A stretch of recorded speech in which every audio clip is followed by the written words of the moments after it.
আসসালামু আলাইকুম। আশা করি সবাই ভালো আছেন। আলহামদুলিল্লাহ আমরা ভালো আছি। তো আজকে আপনাদের সাথে শেয়ার করব হচ্ছে পটল দিয়ে তেলাপিয়া মাছ রান্না করব। এই তো পটল আর হচ্ছে আলু কেটে নিয়েছি এইভাবে করে, আর হলুদ আর লবণ দিয়ে রেখেছি, ভেজে নিব পটলগুলোকে। আর এই তো লবণ আর হলুদ আর মরিচ দিয়ে রেখেছি মাছে, সুন্দর করে ধুয়ে পরিষ্কার করে।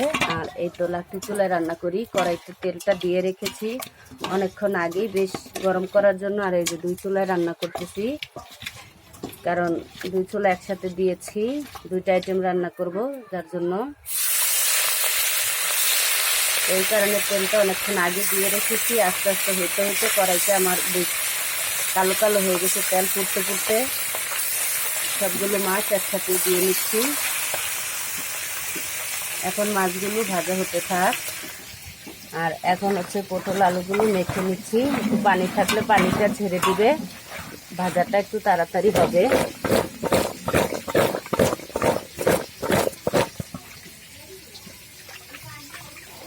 আর এই তো সাথে উপকরণগুলো দেখেন নিয়ে নিয়েছি আমি। পেঁয়াজ কুচি, কাঁচামরিচ কুচি, হলুদ, লবণ, আর হচ্ছে মরিচের গুঁড়ো, সাথে হচ্ছে রসুন আর আদা একসাথে বাটা, আর ধনিয়া জিরার গুঁড়ো। এই তো এখন মাছ ভাজাটা হোক।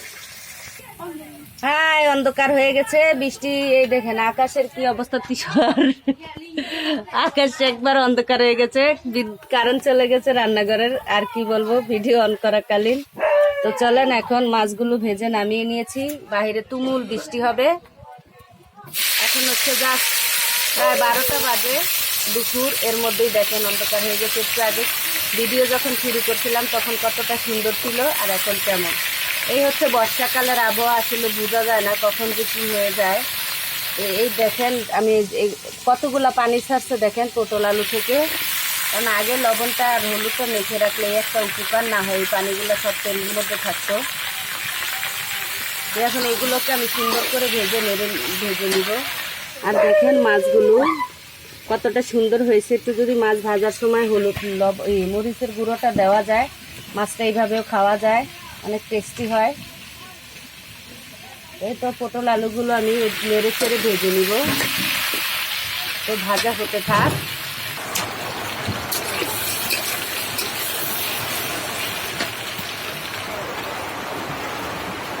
এই তো পটল আর আলুগুলো দেখেন ভাজা হয়ে গেছে। এখন আমি এটাকে উঠিয়ে নিব।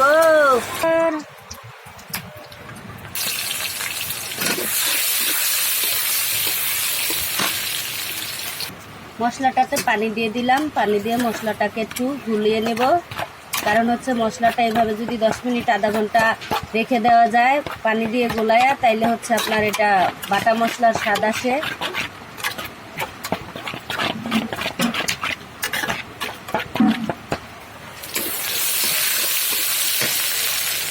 এই তো আমার পেঁয়াজটা হয়ে গেছে, এখন আমি মশলাটা দিয়ে দিচ্ছি।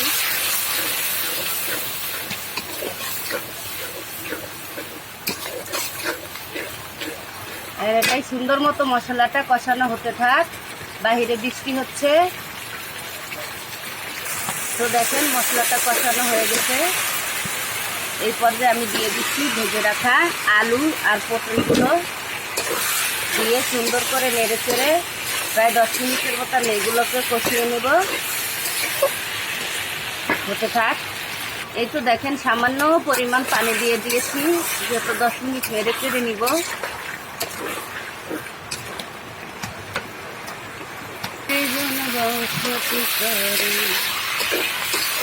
তো এই তো দেখেন সুন্দরভাবে কষানো হয়ে গেছে, তেলটা ছেড়ে দিয়েছে। কি বলবো, আর যেহেতু বাইরে বৃষ্টি হচ্ছে এই কারণে একটু অন্ধকার অন্ধকার লাগছে। এখন আমি ঝোলটা দিয়ে দিচ্ছি।